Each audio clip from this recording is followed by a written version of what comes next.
Hello there, and welcome to Road to Space. We're live at the European Spaceport in French Guiana, where Europe's Ariane 6 rocket is getting ready to take to the skies. On board, we have Europe's next weather satellite, Meteosat Third Generation Imager-2, for Europe's satellite weather organisation, EUMETSAT, and the European Space Agency. MTGI-2 is going to massively improve Europe's ability to monitor fast, developing and severe weather, and that is, of course, all the more important as we face increasing climate threats.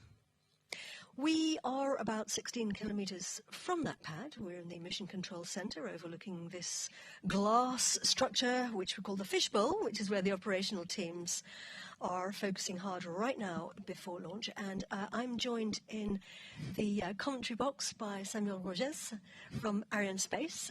Samuel, thank you very much indeed for joining us. Hi, Katie. Thank you. Hello, everyone. Great to be here with you all today.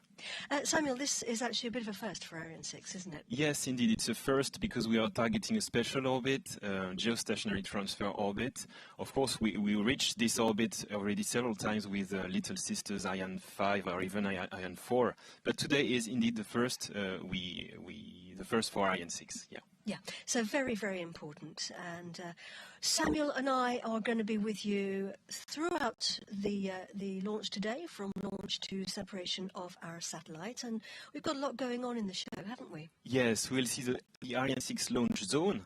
So it's the dedicated area where the launcher final preparation occurs. It includes, of course, the launch pad that you can see on screen, but also the launcher assembly and integration building. We'll also be seeing the teams in the Launch Control Centre, which is closer to the pad. They're all focusing very hard at this point now as we get closer to the launch. Their job very much to do with the launch zone and the rocket. And we'll go also and discover the Quick Look telemetry team that you can see here. They are collecting real-time data that the launcher sends, and it allows us to continuously analyze the launcher behavior and confirm that all is as expected. Indeed, and they'll be picking up the relay from launch onwards. And of course, we will be discovering our beautiful satellite. Right now, though, let's go back inside the fishbowl, inside the mission control room, very much the nerve centre of operations, fondly known as Jupiter, to David Cavaiolis. David is the CEO of Arianespace. David, thanks very much indeed for coming to chat with us. How's it all going? How are things looking for today's launch? Hello, Katie. Hello to everyone watching us today. Things are going extremely well here in Kourou. Our teams have completed all preparations. As we say, all indicators are green, which means that Ariane 6 is now ready to fly. And I must say that we are all very excited with this mission because for the very first time, Ariane 6 will launch a satellite into a geostationary orbit. Yes, indeed. It's the first for Ariane 6, so it's very exciting. Hopefully it should be a beautiful launch. Tell us about our passenger, David. Sure. Today, Ariane 6 carries on board a satellite called MTGI-2, and our client is EUMETSAT. This satellite is very special because this is a very advanced, a very complex one that will bring high value-added services to all European citizens. We can think about better weather forecasts, but also early alert in case of extreme climatic event. So a very important satellite, but also a very important launch today for Ariane 6, the fourth one this year. Yeah, for sure. You know, with this launch, we confirm the excellent ramp-up of Ariane 6. But beyond that, we demonstrate the very high versatility of this launcher. Basically, with Ariane 6, we can deliver any mission from low Earth orbit, telecommunication constellation, science, observation, and of course, as we'll do today, geostationary missions. Indeed. David, thank you very much indeed. Best of luck now to all of you and the teams. Thank you, David Cavaiolis. So we can see there Ariane 6 standing tall on her pad, looking rather beautiful in the evening sun here at the Guiana Space Centre, with some nice fluffy clouds behind, so hopefully we should get a good view at liftoff, which is scheduled in 18 minutes and 55 seconds. Countdown on the top left of your screen. What happens after that, Samuel? So we'll lift off towards east. As we were mentioning, we are targeting the geostationary transfer orbit that is in the equatorial plane. We will be propelled by the main stage engine at the center and the two boosters on the side. And then the boosters will be separated after 2 minutes and 15 seconds, as shown on the animation here. And then 77 seconds later, we'll have the fairing separation as the launcher will be out of the atmosphere. Then after 7 minutes and 43 seconds, the main stage will have finished its job, so we'll shut down the Vulcain engine, and then we'll separate the main stage.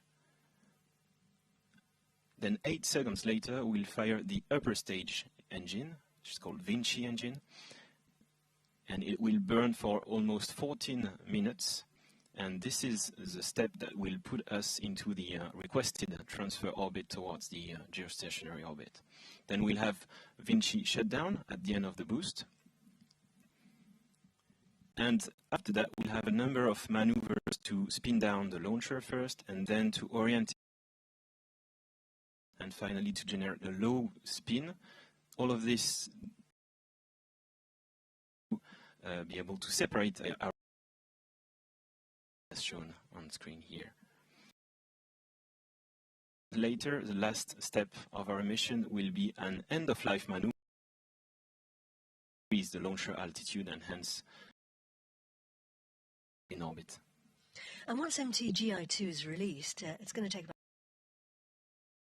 missioning and travel to that. Very, very important job. We've had unprecedented heat waves, summer, and people all over the world are facing increasingly extreme weather. So that there's never been a more critical time of our forecasts and also our climate predictions. Just that.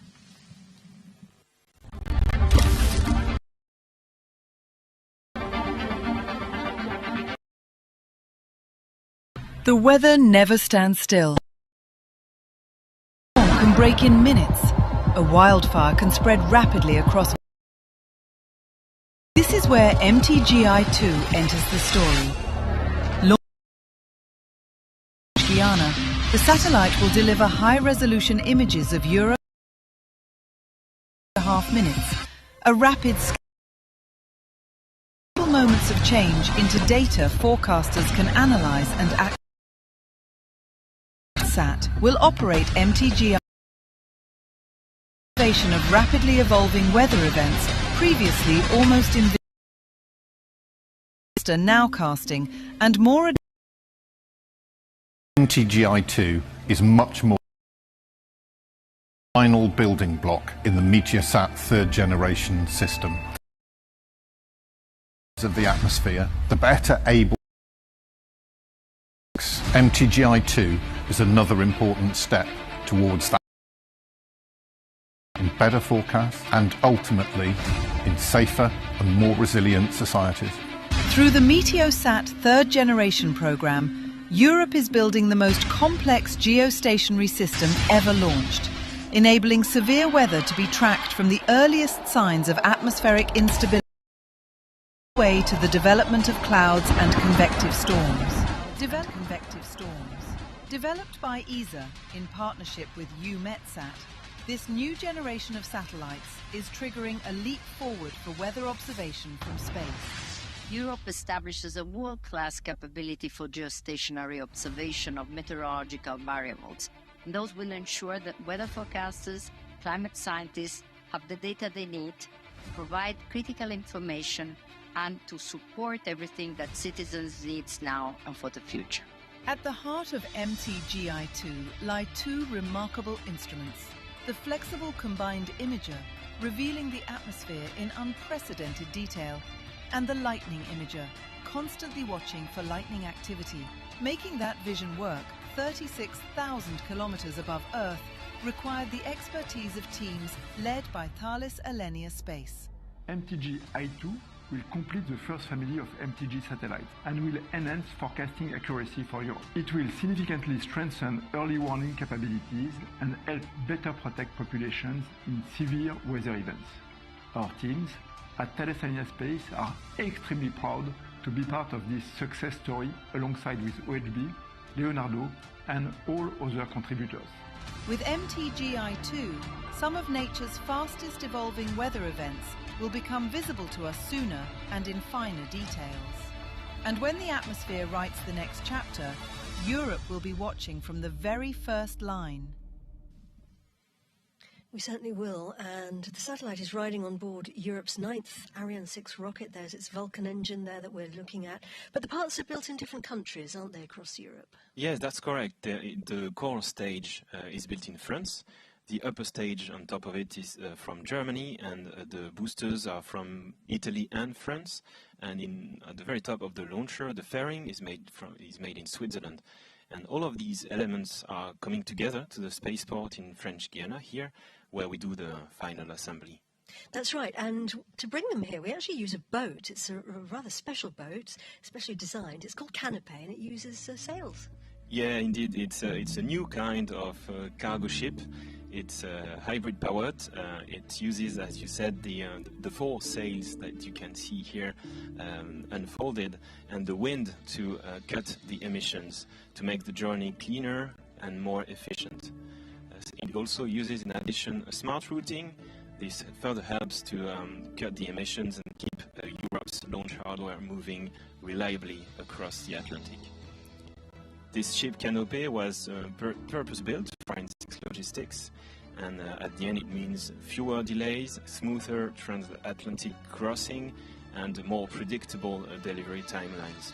At the end it's key because it turns into more reliable launch campaign planning for our customers. And that's key, isn't it, of course, for them.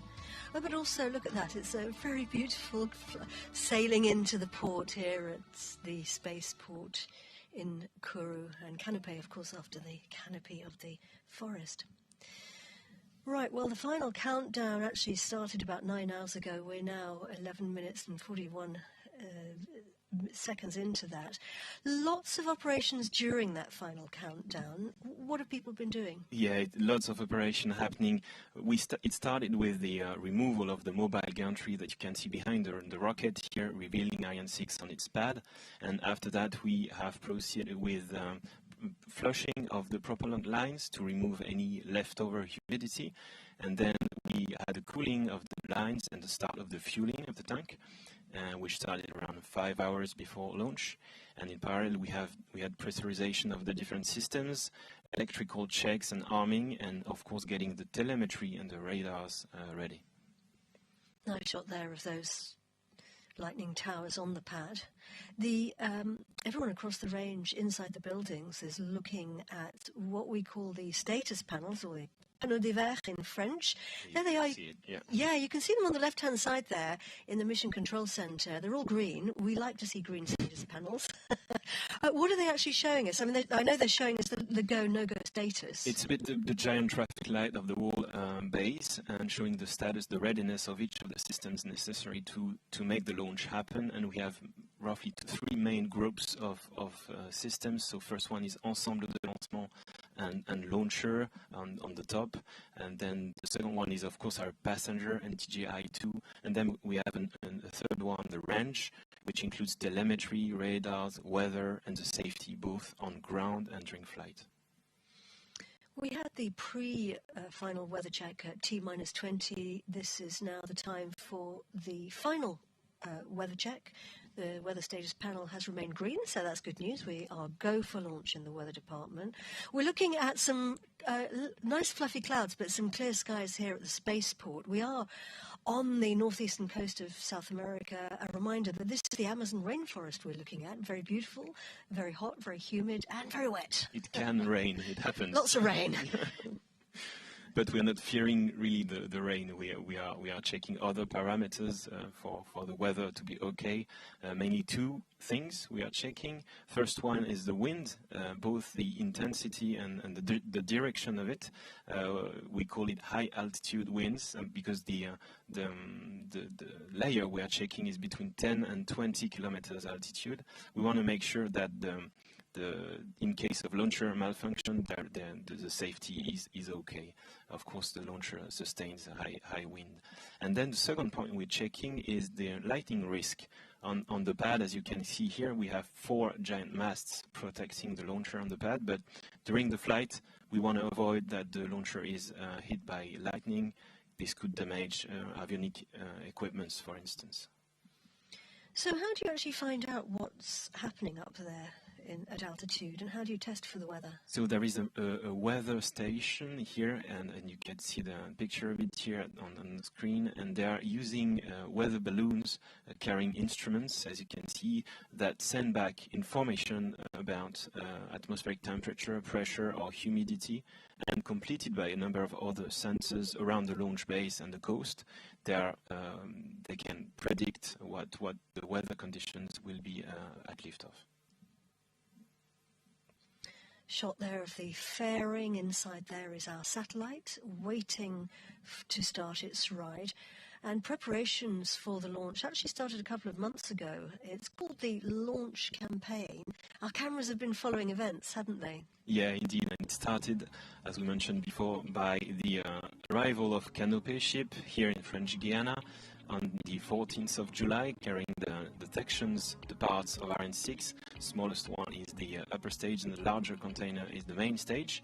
They were transported by road here to the spaceport, then unpacked, and then they were assembled together horizontally, and this made what we call the core stage. You can see these 2 main and upper stage coming together.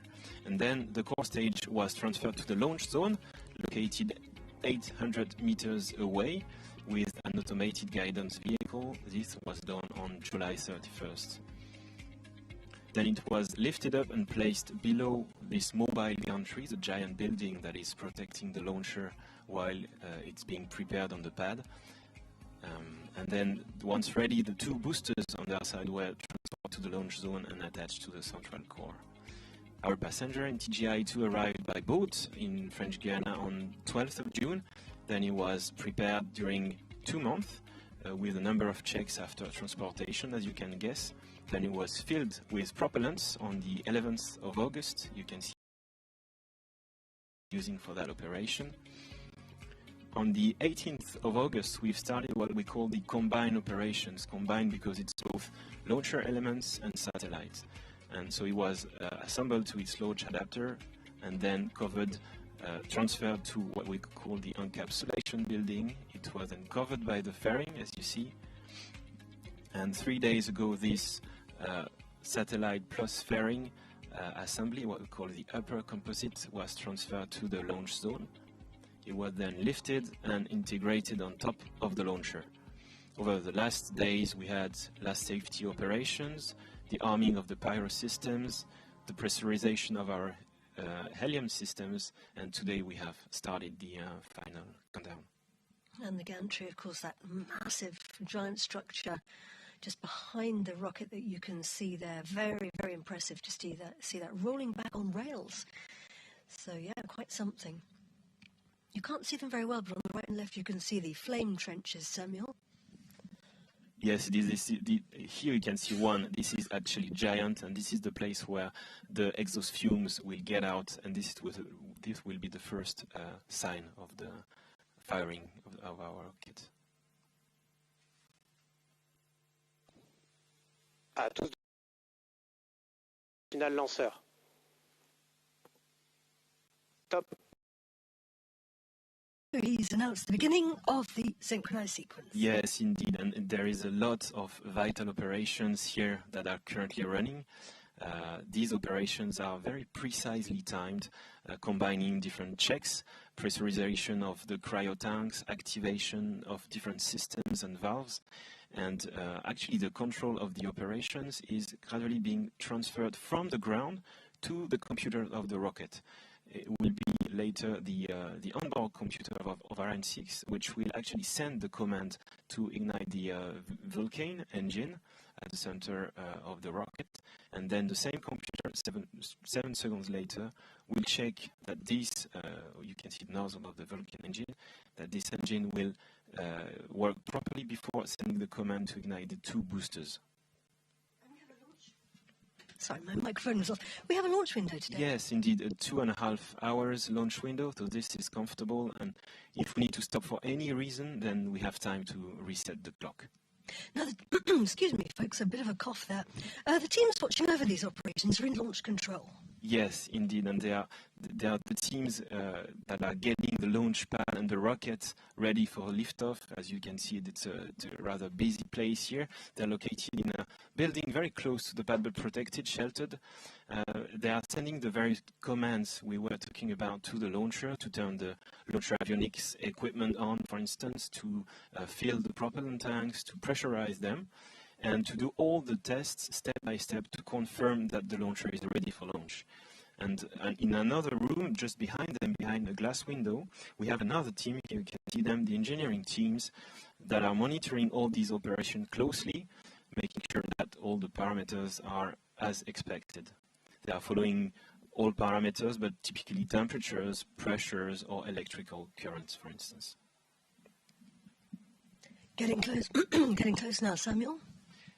Yes, indeed, and you can see the pad, and there are a number of things that you can observe just at liftoff. We can see here the yellow arms attached to the upper stage. These are the cryogenic arms filling up the tanks of the upper stage to the last moment, and at liftoff they will retract and move away from the launcher. You can see some smoke here. That's normal. The upstage with very, very cold propellant,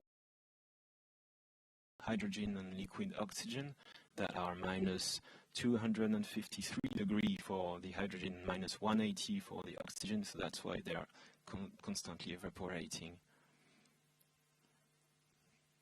And then it will be disconnected just at liftoff, moving away from the launcher. So that will be one part that you will see. And as we said, we'll fire first the Vulcan engine. You can see here the nozzle of the Vulcan engine, and then we'll check for 7 seconds that it's working properly before sending the command to the boosters. And once we do that, of course, we have liftoff, no holding us back. We can see as well, we could see previously the different umbilicals connecting the mast to the launcher and delivering power or air. Getting close now to the 1 minute to launch mark. Waiting for the range operations manager to call that out.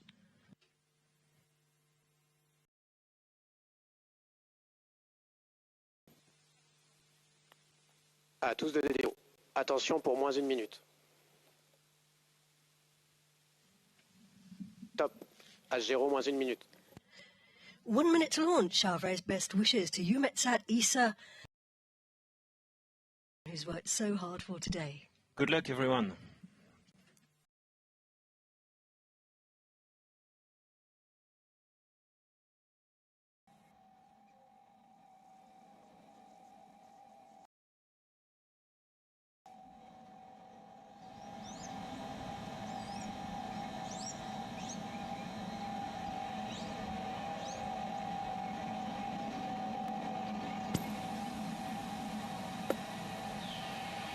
À tous de DDO. Attention pour décompte final.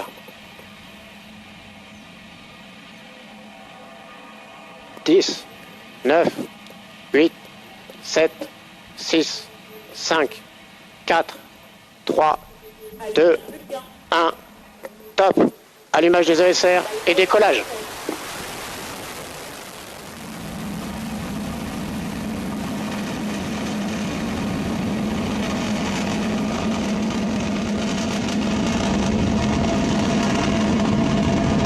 La propulsion est nominale.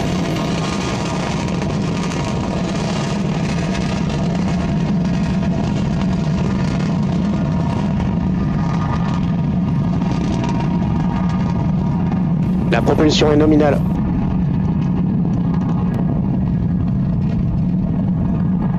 Le pilotage est calme.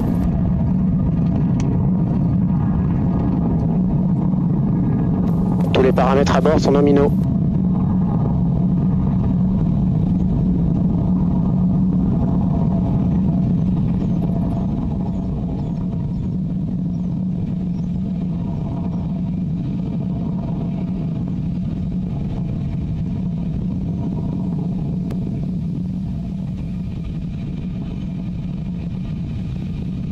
La propulsion est nominale.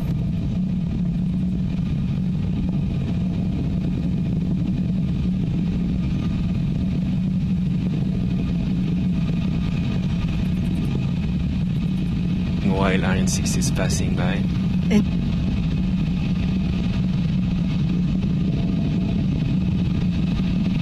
Above the Guiana Tous les Space paramètres à Center. bord sont nominaux. The Range Operations Manager telling us that everything is going according to plan, and we can see there we've actually got 3 engines burning. There's the engine on the main stage that we saw ignited on the ground, but we're also burning the 2 boosters, and they really are doing the heavy lifting right now, aren't they? Yeah, they're doing most of the job. 80% of the job is done by the 2 boosters. Together also with the main engine of the main stage, they are delivering 860 tons of thrust as compared to 536 tons of mass of our launcher on the pad. So this is necessary to make it lift off quite quickly. As you see, the velocity is very, very high. And they are burning the 2 boosters 142 tons of propellant in just 2 minutes and 15 seconds. Séparation des ESR. And we could see here, yeah, the range operation manager has just confirmed the booster separation. We could see it from the movie. That's amazing. Indeed, we can. We can see the 2 boosters falling away, and as you say, they've now burnt their propellant. We don't need them anymore, and we're shedding mass. We're getting lighter. Yeah. 70%, I think. Indeed, that's kind of lighter. Yeah. And the Range Operations Manager is telling us that propulsion is normal, Début and du then mode barbecue. and he's also announced the beginning of a barbecue phase, which is the rotation to keep the temperatures nice and even. Balanced, yeah. And balanced. So we're looking here now, nice view on the CGI image of the fairing. The fairing is the front, the top, the tip of our rocket protecting the satellite on the ground and in space. Yes, indeed, on ground here in French Guiana first, so from dust, of course, humidity and so on, the rain, but also, as you said, during launch, because at ignition of the boosters, it generates quite a harsh acoustic environment. And then, of course, as we cross the atmosphere, it generates friction and heat that the fairing protects the satellites against. And we're just at confirmation of the fairing separation because we are now out of the Earth's atmosphere, so it's not needed anymore. Indeed we are, and you can see that information coming in, the telemetry information on the right-hand side of your screen. We're at an altitude of 119 kilometers La propulsion est nominale. above our planet, which means that we are now effectively in space and we don't need the fairing anymore. So we can see our satellite, the big baby, as we have a very good image of it here now on our animation, and that's where we lifted off from. Can you explain what we're looking? Yeah, well, on the right, you can see the different images that were referred to in the movie about this MTG-I2. Then, just on the left of it, it's what we call the payload. It and attached to the upper stage, which is the white cylinder. So the upper stage, you have the main stage that is very. And its height here, you can see the wall of it with on the left the Vulcan engine burning hydrogen and oxygen currently. So as I was saying, the giant stage is 32 meters tall, so it's about the half the size of the rocket, and it's rather light, 23 tons empty, but it's carrying 154 tons of propellant, so a giant couple of tanks here. And we can see some lines along the side of the main stage. Yeah. What's that? These are feeding lines, so providing the propellants to the engine. So a great big tank of fuel with a very thin skin. Indeed. To keep it as lightweight as possible. And it burns so all of its propellant in 7 minutes and 43 seconds, so quite a fast sequence. But its role is really key because it will get us to 4.6 kilometers per second and an altitude of very close to 200 kilometers, 193. These images that we're looking at, the visualization or an animation, they're CGI or 3D as it's often known, animation of what's been planned for the flight, so they're not reflecting actual telemetry information, but the telemetry information is coming in there on the right-hand side. The green line is the trajectory, the planned trajectory. Cross is the actual position of our rocket, and then below that, 64 kilometers above Earth and climbing. Our distance from of the spaceport, and on the right-hand side, Vitesse speed of 3.5 kilometers per second. That's now the next big moment will be switching off that main stage engine that you mentioned. It will be done, so we won't send any command for switching in automatically, and this is because the onboard computer it is at the right place in orbit, the right velocity, and then it knows that it on the engine. Other key steps: separation of the main stage, and a few seconds later the Vinci. And that's all coming up in about 20 seconds. Events of the satellite from a different angle. Yeah, here are the different images we were talking about.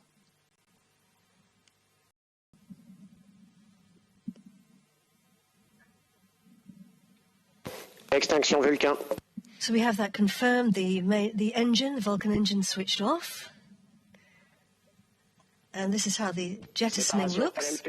Which is just confirmed by the range operation manager. We should have the Vinci ignition soon. Acquisition par la station natale. And he's confirming that we've picked up the signal at the tracking station in Natal in Brazil, and he's also confirmed that we have switched on the engine on the upper stage. So that's very good news. Each of these switching on and switching offs are very important. Now, we are traveling along the equator. He's telling us the propulsion is normal, so that's good. And that's because, Samuel, that MTG-I2 is going to, as we heard earlier, an orbit called geostationary orbit. We've basically got three main types of orbit. We've got low Earth orbit, which is a few hundred kilometres high, medium Earth orbit, which can be a few thousand, and then geostationary orbit, which is 36,000 kilometres away, very far away. Yes, indeed, very far. But what is a point that, in fact, if you look at the circular orbit, is that the spacecraft travels faster when they are close to the Earth. Is higher, then the speed is reduced. This was called Johannes Kepler at the beginning of the 70s. Means that when you turn that into altitude, you can the spacecraft speed actually perfectly matches the rotation orbit. The spacecraft somehow stays over following it. So this is very, very useful for over a given region. You want to stay day for meteorological measurements or predictions. It's incredibly defined how orbits work. But then, about 3 centuries later, the science fiction writer Arthur C. Clarke imagined a modern use for that, because in 1945 he suggested that a satellite in an equatorial orbit nearly 36,000 kilometres above Earth would appear motionless in the sky and could act as a global communications relay. I think a lot of people thought it was rather far-fetched.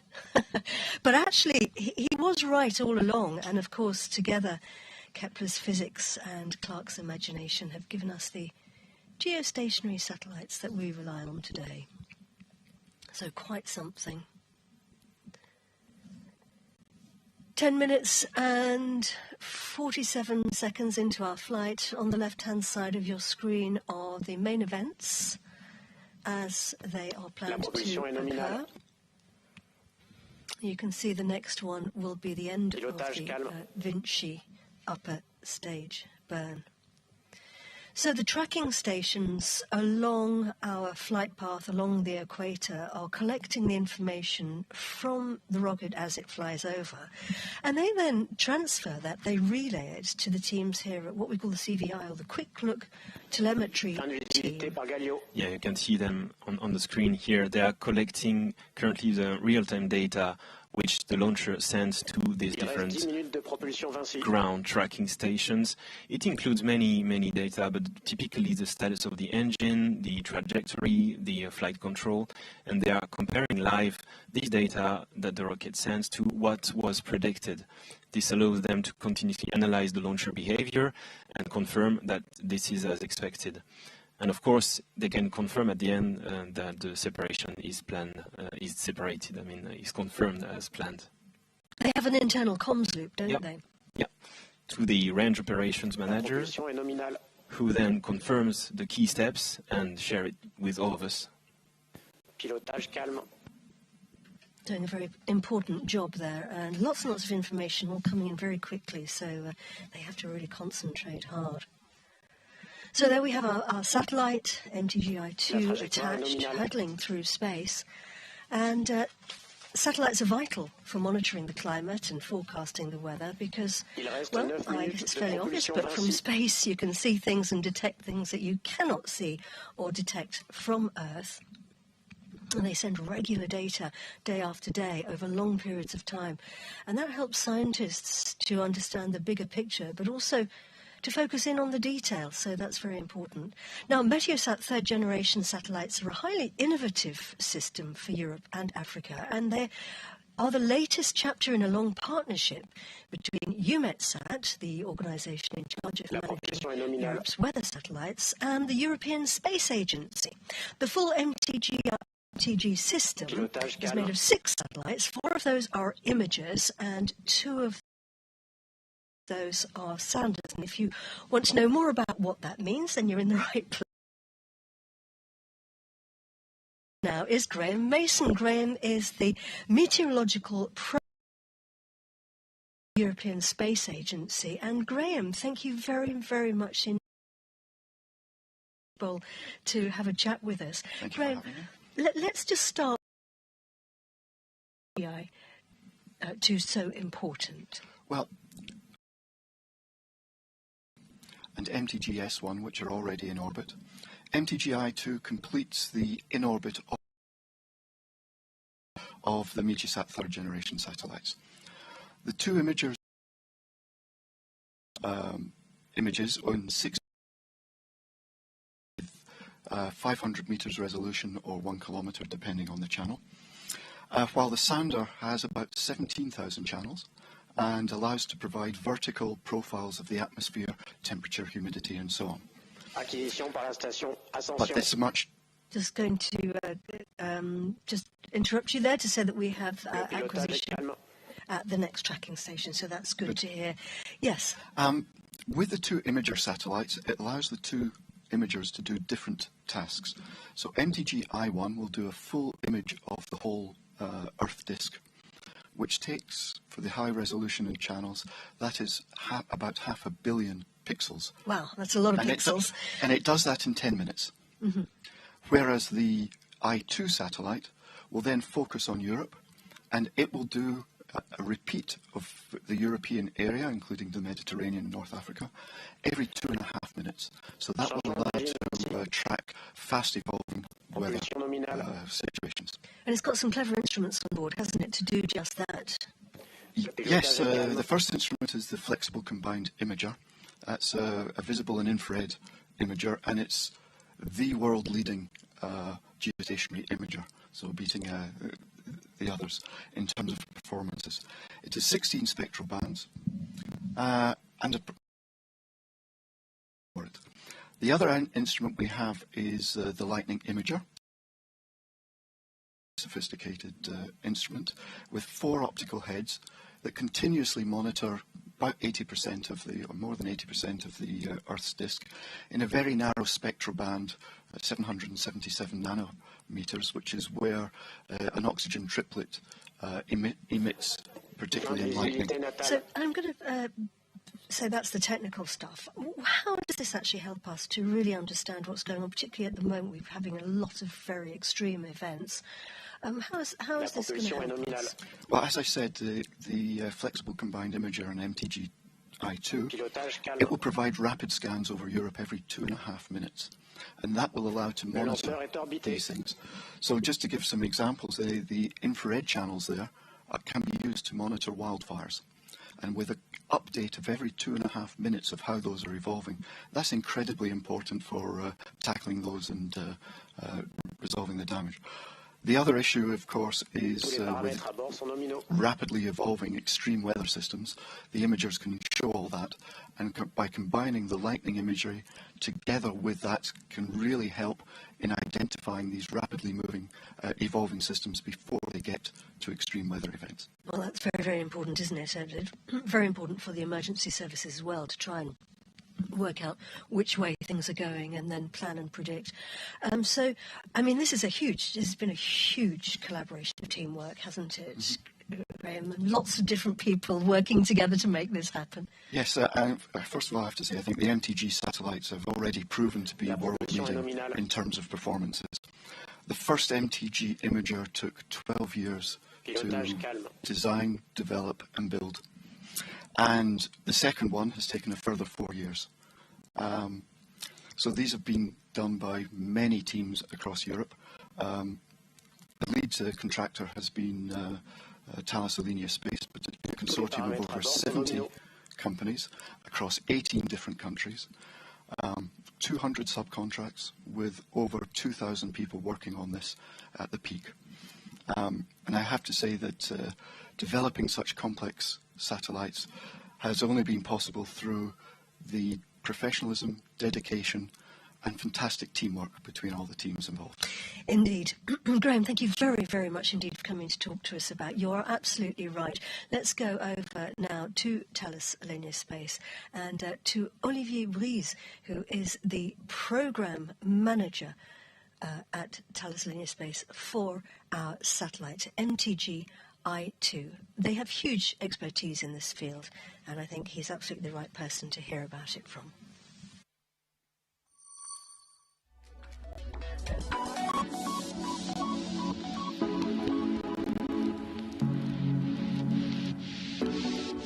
C'est un excellent métier puisqu'en fait on est un peu comme un chef d'orchestre par rapport à une équipe qui est à gérer, à manager, à être à l'écoute surtout, à jouer une partition mais qui est connue en théorie. Dans la pratique, il y a un gros écart. La grande difficulté en tant que chef de projet, c'est de maintenir leur confiance et de maintenir leur motivation. Malgré un environnement compliqué, on est constamment en train de s'adapter et on a besoin d'une très grande flexibilité. Le projet comme Meteosat, c'est un vrai marathon. Moi, j'en ai déjà fait 14. Je dirais même que c'est une succession de marathons. À chaque fois, il y a un marathon pour l'aspect marathon pour l'intégration. On a besoin vraiment beaucoup d'endurance, de rester motivé. Aventure, grande aventure personnelle et puis grande aventure pour les équipes. Fierté, beaucoup de fierté par rapport aux résultats tels qu'on l'a obtenu. Beaucoup de respect par rapport à tout le travail qui a été fait. Les gens qui ont précédé cette aventure, beaucoup de respect pour eux. Et puis aussi, en avance de phase, beaucoup de respect pour les gens qui prendront le relais. Maintenant, c'est un gros bébé de 1,8 tonne. Une fois qu'il sera rempli, il aura une masse totale au lancement prête à 3,8 tonnes. Sa consommation n'est que de 2 kW, c'est même pas un four à micro-ondes. On lui a installé une batterie, il a 4 calculateurs à bord. Il va avoir une durée de vie de plus de 10 ans pour fournir toutes les 2 minutes 30 des images à l'ensemble des météorologues. C'est un bébé qui fait à peu près 7 mètres de haut, 2,20 mètres de large. Ça fait beaucoup d'émotions parce que c'est la dernière fois qu'on le voit et c'est quelque chose, quoi. Oh, it's really moving seeing the emotion on his face there, seeing his satellite finally being enclosed. Yeah, very, very touching indeed, yeah. So during that film, we're picking up the signal at the next tracking station. That's Libreville, which is on the west coast of Africa. So it's only taken us 20 minutes to cross the Atlantic. It's fast. What's happening in space? So we are still, sorry for that.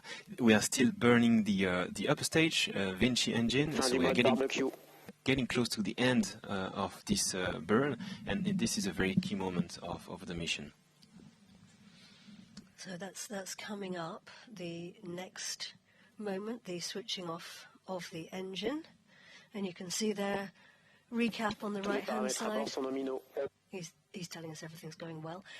We are at an altitude of 204 kilometers. And we're going to be climbing up to just under 3,000 kilometers. So you can see we're starting to make that climb up the hill there on the top right.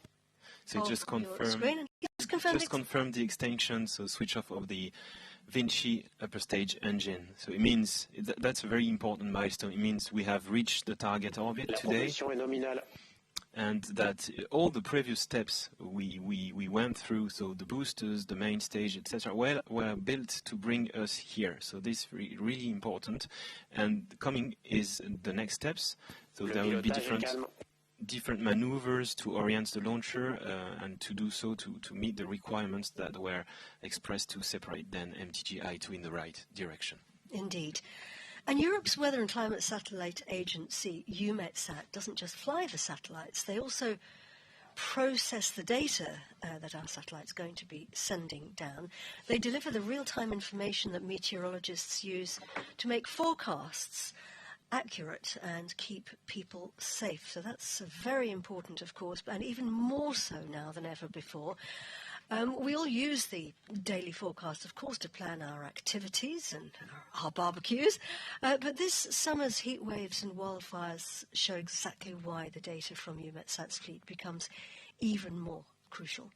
They help meteorologists issue earlier warnings, which in turn, of course, helps the emergency services on the ground, as well as giving climate scientists evidence to understand how events like this are becoming even more frequent. Joining me now is Christian Bank from EUMETSAT. Christian is EUMETSAT's Program Preparation and Development Team. You head that team, Christian. Thank you so much again for coming out of the fishbowl, coming up here to chat with us.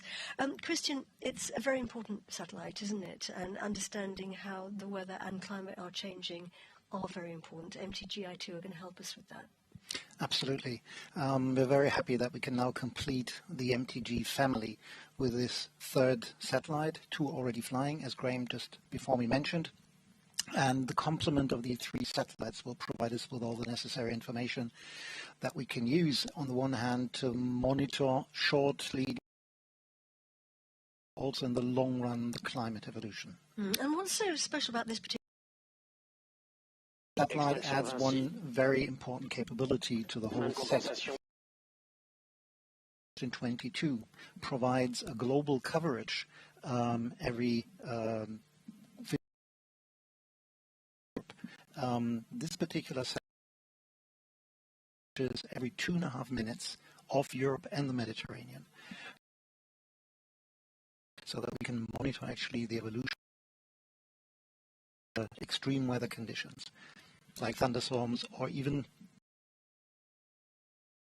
Yes, as we were hearing just now, which is hugely important, isn't it? I mean, we've seen that this summer. It's been very horrendous. So once it joins the constellation, how is the full MTG constellation going to actually change things for us in terms of improving forecasts? Well, first of all, we're shortening the time we get the updates of the weather images with the 2 imaging satellites. And that is a bigger improvement over the previous generation. Then we increase the resolution. That helps to cover a wider area, especially to the north of Europe. We can now also cover Scandinavia and the Northern Atlantic, and these are very important regions which we can cover with these satellites. And the third satellite, the sounder, is providing now profiles of the atmosphere, of humidity, water vapor, temperatures, etc. So we actually have a full resolution of the atmospheric conditions. And that helps to improve weather forecasts, but also warnings for extreme weather conditions. And you know, creating this level of advanced technology is very much a collaboration, isn't it? I mean, we're talking here about huge expertise across Europe, and at the end of the day, these are satellites and their hardware, but it's the people behind them that make them happen. Absolutely, and it's very important to have a network of experts that can actually interpret the data and make good use of them. So on the one hand, we have very important scientific group at EUMETSAT, which provides such expertise to the weather services in our 30 member states. So the weather services collaborate very strongly with our scientific division. And on the other hand, we also support the so-called SAFs, the scientific application facilities, which are also based in the National Weather Services, which then develop very special products out of this data. So there's a huge community around this system that makes the best use in the exploitation of these data. Well, today, or this year, I would say, is a very special year for EUMETSAT, isn't it? Because EUMETSAT actually is celebrating its 40th birthday. So for 40 years, for 4 nights that you use have been powering weather forecasts. And before we do, I want to say thank you very much indeed, Christian, for coming and talking. Let's take a look at 40 years of EUMETSAT.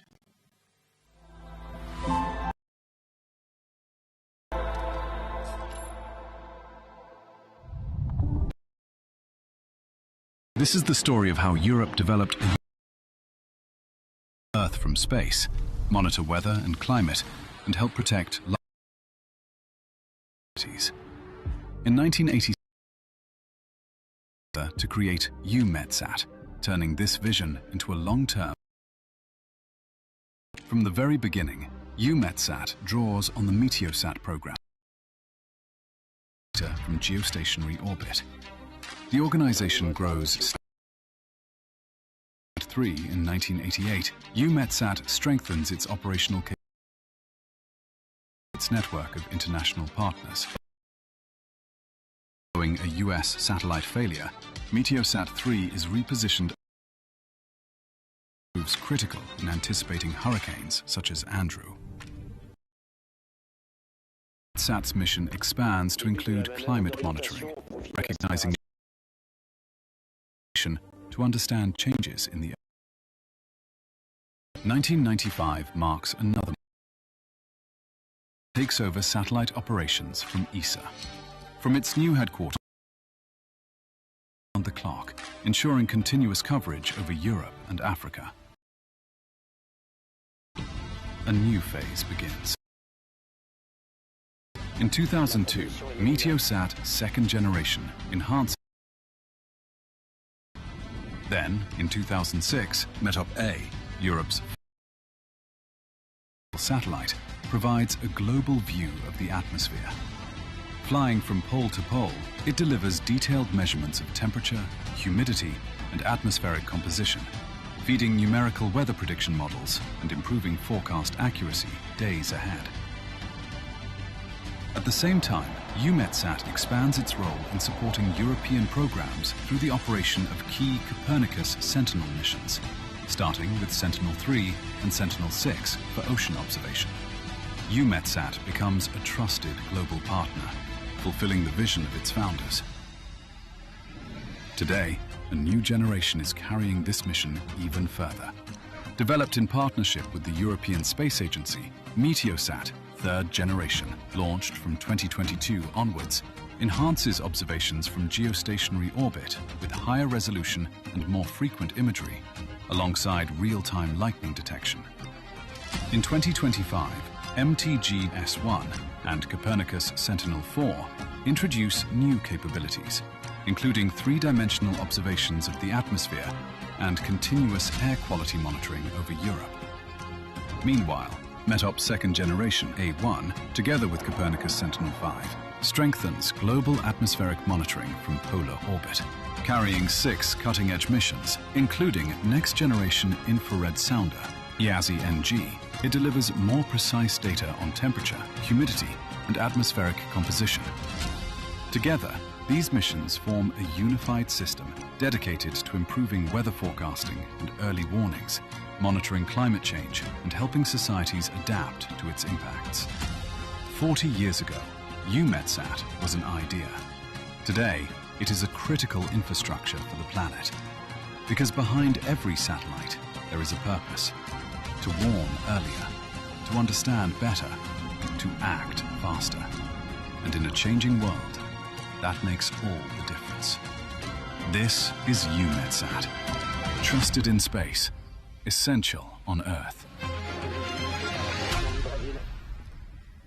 Trusted in space indeed, and absolutely essential on Earth.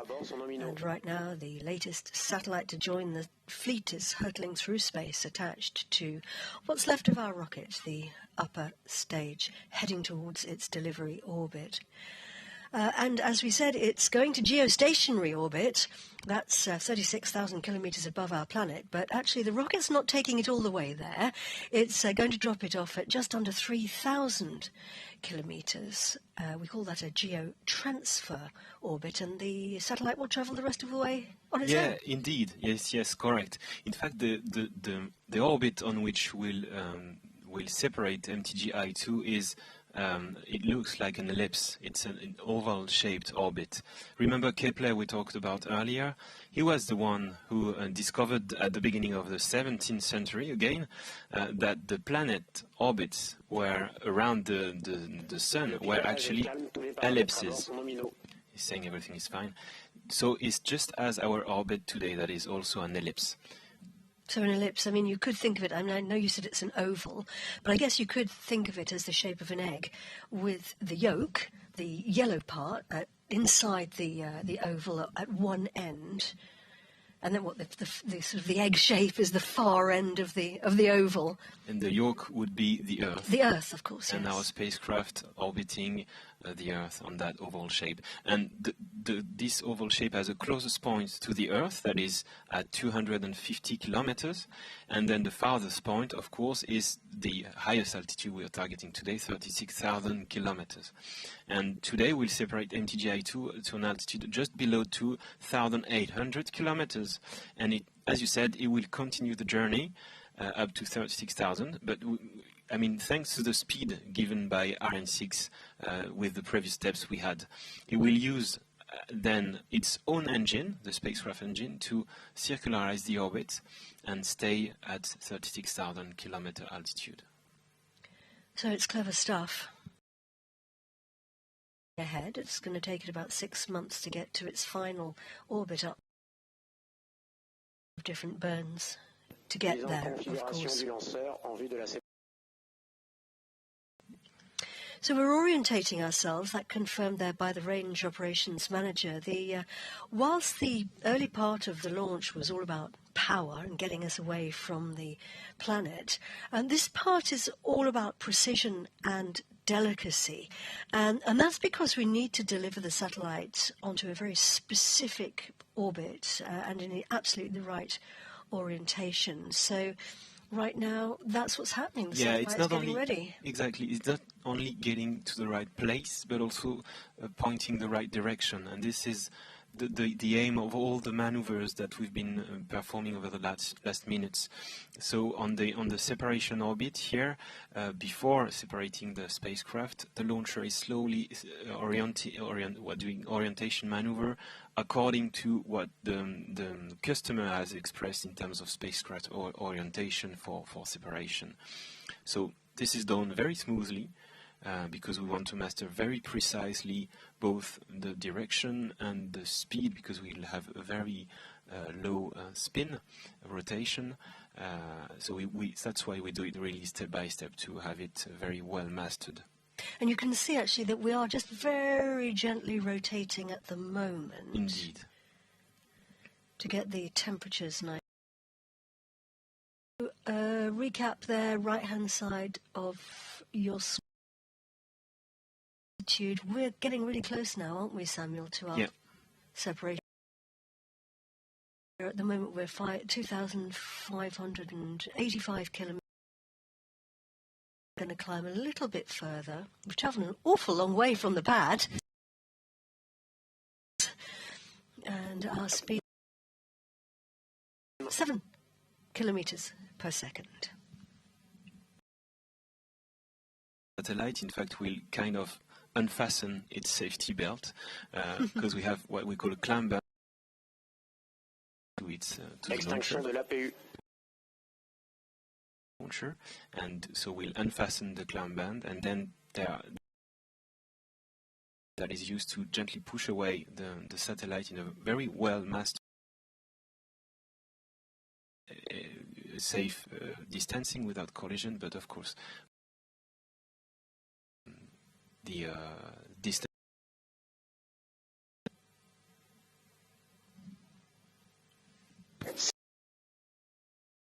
And we've just confirmation of MTG. We have separated us. That is great news. Faces there, Samuel, in the Mission Control Center. Yeah. Giving each other some hugs. Has worked very hard for this. There we can see some Thales Alenia space teams, and there's Olivier Brice, who we saw earlier, talking about his big baby. Confirmation de la bonne séparation de MTGI-2. Manager, that it is the correct separation. Indeed, yeah. But that's really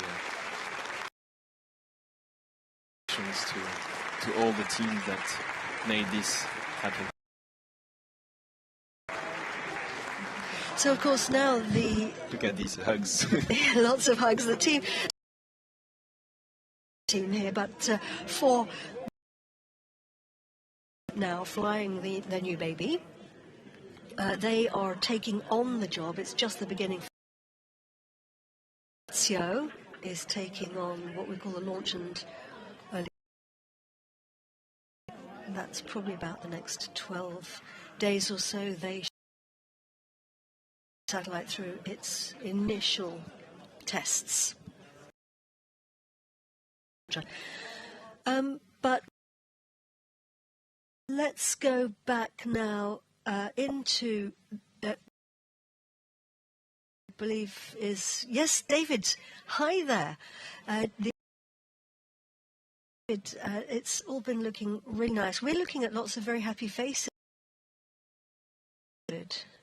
Yeah, absolutely, Katie. This launch is a full success.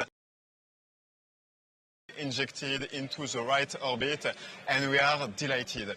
My first thoughts, of course, are for our client, EUMETSAT. Thank you so much for your trust. Thank you so much for your support.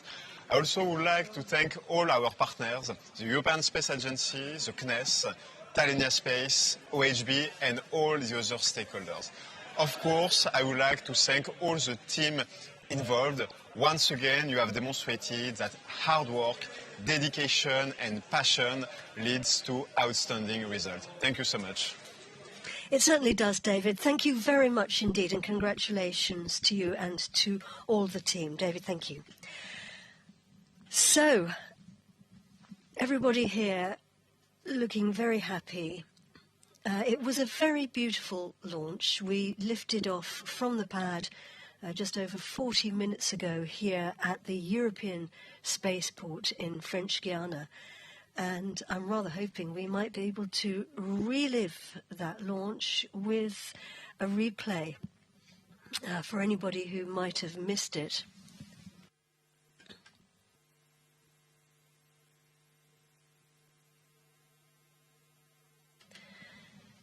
And the satellite itself is now going through its launch and early operations phase. Samuel, what's just briefly let us know what's expected. So different steps. First, they will check that the different systems are working properly. That it will point to the sun, and then it will deploy its solar panels to get some energy from the sun to start the next phases. And as you said, it will take quite a long time to reach the final operational orbit.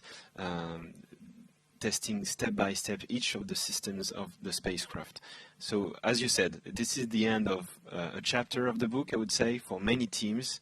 A huge amount of work was necessary, so really congratulations to all. But then it begins the next chapter for many teams to get the spacecraft operational, and then, of course, to use it to generate very useful data. Well, let's go now to our guests who we met earlier, and Christian Bank, the Director of Programs at EUMETSAT, who was chatting with us in the commentary box, and Graham Mason, Meteorological Program Manager at the European Space Agency, and Bertrand Denis, who is the Vice President of Observation, Science and Exploration France at Thales Alenia Space. Gentlemen, thank you very much indeed for coming to the front of the fishbowl to talk to us. Christian, let's just start with you. Christian, you must be absolutely over the moon. You must be delighted. Absolutely. I'm very, very happy in the name of EUMETSAT that we can welcome another satellite to our family of MTG satellites, now completing the constellation in orbit. So that was a wonderful ride, all very excited, but now the work for us in EUMETSAT really starts. So our colleagues in Fucino, together with Telespazio, will do the layup for the next couple of days, about 2 weeks, and then we'll start commissioning the satellite, and that will then add this satellite to our fleet. So we're very happy on behalf of our users to provide this new system, and I would like to thank ESA and industry for providing us with these wonderful satellites, and of course also to Arianespace, Ariane Group, CNES, and everybody contributing to this wonderful launch. Thank you very much. Yes, indeed. And let's go now to the European Space Agency and Graham Mason. Graham, what a great day. Yes, a fantastic day. I would first of all like to say many thanks to Arianespace and all their industrial teams for having safely delivered our new baby into orbit. It was a really very smooth launch campaign, a very smooth countdown, and I'm really very happy with the result. Secondly, I would like to thank all the teams in ESA, EUMETSAT, industry, who have worked, some people for more than a decade on this project, who are so happy to have this safely delivered into orbit. And it's really thanks to them, their dedication, their professionalism, that we have this wonderful satellite in orbit now. Thanks very much, Graham, and congratulations to you as well. And Bertrand Denis from Thales Alenia Space. Bertrand, and now that MTG What are the next steps for Thales Alenia Space? Great step today. We extend the family of so it's due to the dedication of a full team. I take the opportunity, but I know there is 400 people in Cannes and Toulouse to watch this Cannes and Toulouse. So this satellite is by Arianespace. It's a world-class satellite. So what starts now with long commissioning, as mentioned by Christian. So we show the satellite is operational. We are confident because we did it for the done in the coming months, and confident that we will go forward to it. Very much indeed, gentlemen. Huge congratulations to everybody who has been working so hard for this today, and our thoughts now to all the teams taking on the job of taking the new baby through its first steps, and also taking it to its geostationary orbit. Congratulations to everyone also who made that day a great success. So yeah, hats off. Yes, hats off, absolutely. It's been a beautiful launch, and we're going to be coming back to you for the next launch. But from me, Katie Haswell. And from me, Samuel Rogez. Goodbye. Goodbye.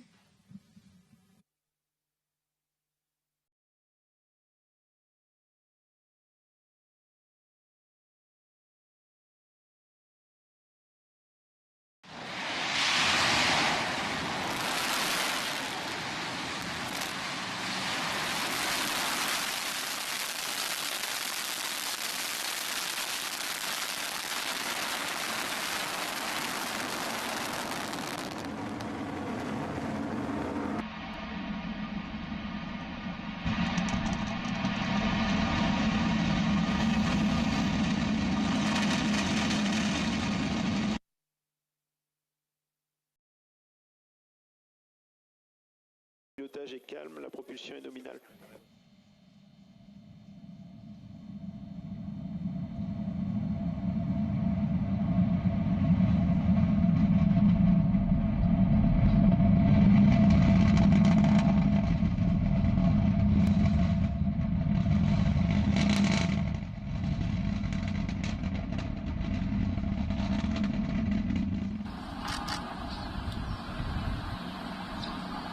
Le pilotage est calme.